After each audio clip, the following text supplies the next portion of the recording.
Hi guys! This is Madam Sana All. So for now, wala muna tayong prank dahil pupunta kami ng Manila ni Bobby. Actually, mansari namin kahit hindi kayo nagtatanong. Oo.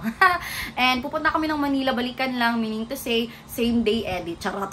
So, kung ano yung punta namin, yun din yung uwi namin. Same date lang po yan. So, pupunta ako doon for the reason naman to check up ng nose ko. Pero wala namang problema sa ilong ko. Bale, so ang ipapaayos ko doon yung under eye ko kasi papa-remove ko tong shadow. Ayan. Magpapa-under eye filler tayo. Supposedly, ang proseso nito ay nung after ng aking suture removal. But unfortunately, dahil nga nakainom tayo ng collagen, so ayan, matagal na wala yung bruise, so na-reschedule, and that schedule is this month, and that is tomorrow. So madaling araw yung flight namin from 12, na-move siya ng alas 2, ayun, nag-email naman na sa amin at nag-text din. Ito yung outfit ko, nothing special, pero ayan, nakapantulog lang. Nakapantulog din talaga ako kasi matutulog lang din naman tayo sa aeroplano, guys. 2 hours lang naman yung biyahe. Tapos pagkadating doon, matutulog pa din tayo kasi alauna pa yung schedule ko kay Doc. Nga pala guys, hindi ako nag-makeup kasi advice talaga ng mga doctors ko, mas maganda hindi mag-makeup or magsuot ng makeup kapag ikaw ay babiyahe ng aeroplano. Mas maganda kapag sunscreen lang kapag syempre pag maarawan ka na, syempre dahil madaling araw din kaming dadating doon, mga alas 4, so hindi ko pa kailangan ng sunscreen. So sa schedule ko na, bakit lagi ako sa schedule ko pa ako maglalagay ng sunscreen. So nothing else, hindi mo na kasi ako comfortable maglagay-lagay pa sa mukha kasi feeling ko baka may mga reaction pa dito sa nose part. Feeling ko lang, pero may time na nag-ano ako, pero ininto ko na muna kasi confident naman ako sa mukha ko. Char!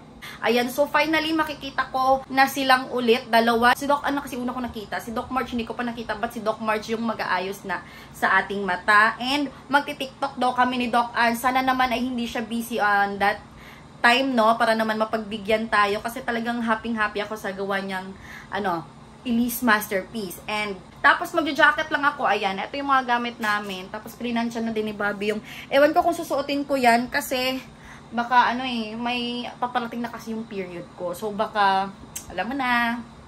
Guys! Ayan, nandito na kami sa aeroplano. Sobrang nagmamadali kami kasi late na kami. Akala namin na ang flight is as is pa rin. Ay, hindi. Kasi yung original flight namin is 12:45. Dapat magde-depart na here from Davao.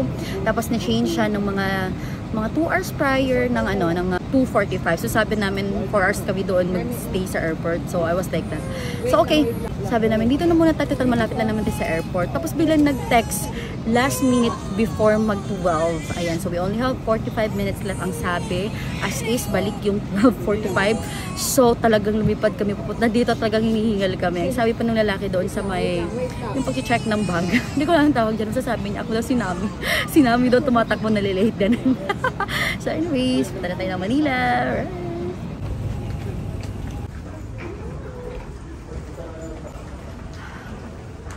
Dito tayo kasi kapag. So maaga kami dumating. Ang biyahe lang namin is mga 1 hour and 30 minutes. Pero natagalan kami sa wala kasi ma-park. Yung airplane, punuan yung airport, guys. But anyways, dumating naman kami na safe and that's the most important thing. So ngayon, hanap kami ng mga kainan ni Bobby bago kami mag sa surprise na. Surprise daw siya. Sa likod.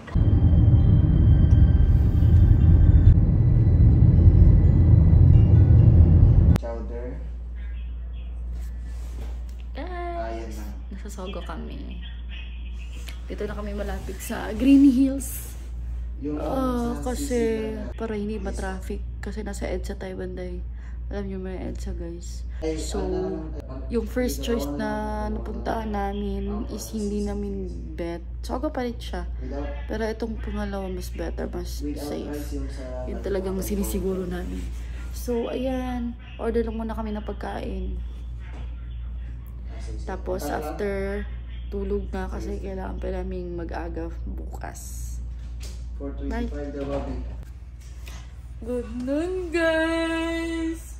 Nagsig na kami ni Bobby. Actually, siya kanina pa, ako ngayon pa. So, sabi niya, Kasi kina-check niya yung phone niya kanina habang natutulog ako. Sabi niya, na-reschedule daw ako ng alas 4. So, okay naman na din kasi wala naman kami ibang gagawin dito. At wala kami ibang lalakarin dito, kundi yun lang. Kasi 11 PM pa ang flight back namin pa Davao. So, ayun, tulog lang muna kami dito sa Sogo. So, nag-Sogo kami kasi so clean, so good. Tsaka, affordable lang siya. Usually talaga kapag pumupunta kami dito is nag-hotel kami or depende pagkasama ko yung anak ko or nagko-condo kami kasi mas maganda. Sa condo kasi hindi lang ako sure kung pwede kang mag-check-in ng madaling araw kasi baka tulog din yung may-ari. Syempre, ihahati niya sa yung susi, 'di ba? So kapag madaling araw na nandito kami, dumadating kami ng Manila, is talagang naghahanap kami ng mga inn, yung mga affordable pero malinis.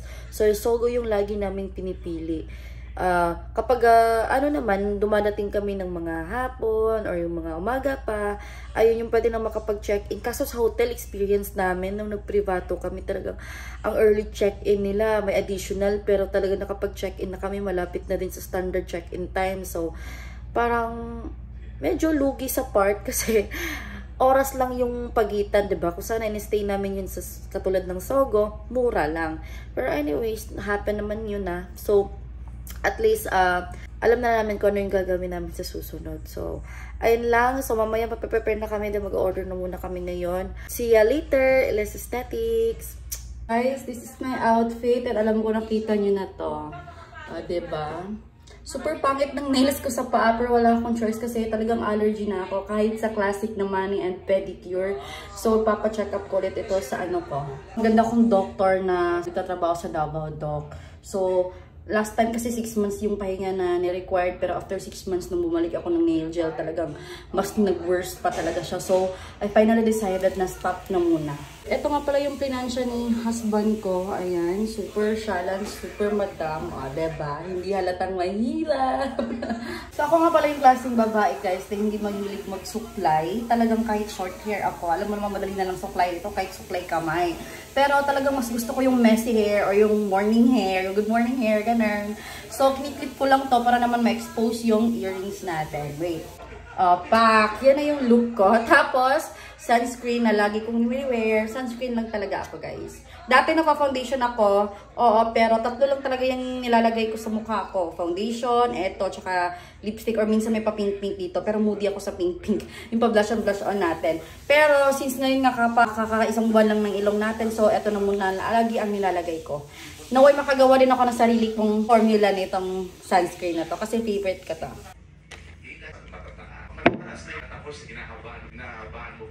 Ito yung ginagamit kong foundation, pero skip muna tayo dito. Glass skin effect to, kaya hindi masyadong mas puti sa mukha mo or papantay lang siya. Basta para kang Korean, papantay lang siya sa natural skin mo. Then nag-skip tayo dito, muna tayo sa Vaseline, nag-skip tayo sa foundation. So maglalagay lang ako nito para iwas crack sa aking lips.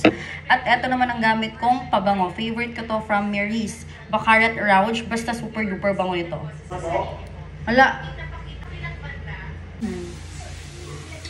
Natural lang ba? Natural. So, magpapabango na tayo. Likod lang ng ears. Ito sa kamay. Pero minsan, kapag afford lang naman ang pabango, pwede ko naman iligo. Pero kapag mamahalin talaga, ayan, hanggang 3 lang talaga.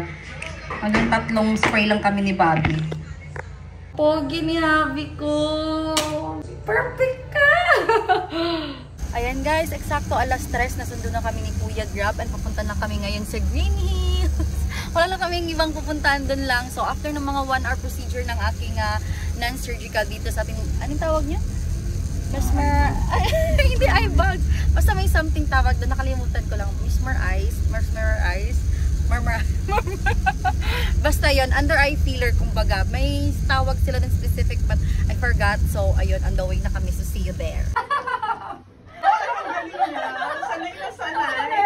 Finally, after 1 month and 20 days ng aking ilong, ay nakabalik na ako dito sa Manila and pumunta na ako sa bagong clinic ng LS Aesthetics dito sa Green Hills. The reason why I am here is para ma-proceed na yung problem ko sa under eye ko na tinatawag nilang Mesmer Eyes filler kasi nung nagpailong ako, mas naging visible yung eye bags ko kasi mas lumalim siya. Alam ko most of you na-notice na yon, kaya tingnan nyo after dito kagad talagang immediate yung effect niya. But of course, since medyo nakakagala na tayo, sisingilin ko na yung promise ni Doc sa akin na magti-TikTok kami pagkabalik ko. Sa lahat ng mga nagtanong kung kanino ako nagpagawa, ayan dito po sa Elis Aesthetic at yan po ang gumawa sa akin si Dr. Ann po. Very natural looking pero Barbie masterpiece ng Elis pa rin ang pagkagawa. Di ko rin expect na umabot ng 3 million views plus yung video ko about 1 month post-op sa aking rhinoplasty journey. At ngayon muli ako nagbabalik to address my another concern. And now, TikTok time! Money. Tapos, world dance, forget about the price, taganan. Sige. Dali na, i-turn on mo yung data. Pagkadating ko nga dito, ay super duper excited ako makita si Doc. At syempre, siningil ko yung TikTok namin, diba? Nag-practice na kami, tinuruan ko na siya. At para talagang mas masaya, syempre, in-invite na namin lahat ng mga staff nila. O, diba? Nadamay din kayo. At dahil nga trendy yung napili kong sayaw, so syempre alam na nilang lahat at si Doc na lang yung tinuruan ko. At para hindi tayo ma-copyright dito kay Lolo, no, alam niya naman masyado siyang matihik. So itong video na to ay skip na lang natin ng music, ano. I-VO ko na lang since alam ko naman na alam nating lahat kung anong klaseng sayaw at music ito. At kahit may background view ito, mapapasayaw pa rin kayo, Jiva. O, Jiva, kahit sobrang busy si Doc ha, pinapansin niya pa yung mga message ko. Tapos ngayon, pinag-unlakan pa yung imbitasyon natin. Pati mga staff nila ang jolly kasama. Grabe saya ko, guys, promise. Gusto mo yung gawa sa'yo. So, talagang gusto mo din maranas din sa iba na gusto din gumanda, diba? Thank you for sharing your experience. Oo, Doc. Kinikilig ako, guys. Saan yung nag-prank sa akin? Papakilala ko sa iyo yung nag-prank sa akin. Say hi. Sabi niya sa akin, nag-positive daw ako sa anti-gen. Kinabahan pa naman ako, out of budget na ako eh. It's a prank. Sayang hindi na ako muna ng video. Guys, ako na ang next. Na-late kami. Sorry naman. Padaan tayo sa EDSA eh. So, si ate. Ano ni mo ate? Banji ko. Si ate Banji. Ala, magkasing kayo ng mama Banji ko. So, siya yung maglalagay ng anesthesia. Pipikit ba ako? Opo. Okay. Mas ako lang gawin na ako. Size mo na kayo. Kamusta naman yung healing, ma'am? Okay, di naman ako masyadong. Ang tanong ko lang kung kailan ako pwedeng makapag-intercourse. Pag makasuot pang shades, mga ganun lang. Intercourse, pwede. Oo nga. So, ang gagawa ng mesmerize ko ay si Dr. Marge. Yun yung hindi ko nakita nung time na pumunta ako during my consultation and sa mismong operation. Ayan, tapos na tayo guys. Super duper dali lang. Yung pagbabad lang ng anesthesia ang matagal, but yung procedure super duper madali lang. And as you can see, diba? Mas lalo pang hindi magiging obvious yung pinagawa natin kapag umabot na ng 1 to 2 weeks. So, parang nakikita nyo, yung uso ngayon sa Korean, yung parang maliit lang yung eye bags. Diba? Alam nyo naman na lagi yung nanonotice ng mga sana all natin na meron na tayong malalim na eye bags dito. But look at now. Wow! Sino ka dyan? Uwi na kami. So, mag-aantay na kami ng Grab ngayon. Ayan, at kasali na din dito si Doc Marge. Super ganda din niya. Sige.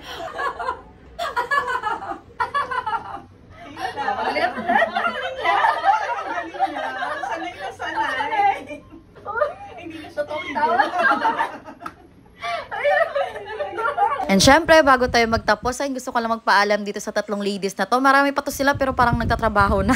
See you again soon. Bye. Love you. Mwah. Guys, ayan, nandito na kami sa Grab and pauwi na kami. Diretso na kami sa airport para mas safe na hindi kami maiiwanan ng aeroplano. Tsaka doon na lang din kami kakain. How was my eyes? Diba? Ang ganda. Ayan guys, pauwi na kami. And ayan. Jacket tayo kasi malamig sa pal. Tapos sana may pa-freebie na namang dito, coffee. Tsaka gagamitin ko tong ni Macy, yung headset niya kasi talagang sakitin ng tenga ko kapag nagbabiyahe ng aeroplano. So ayun na.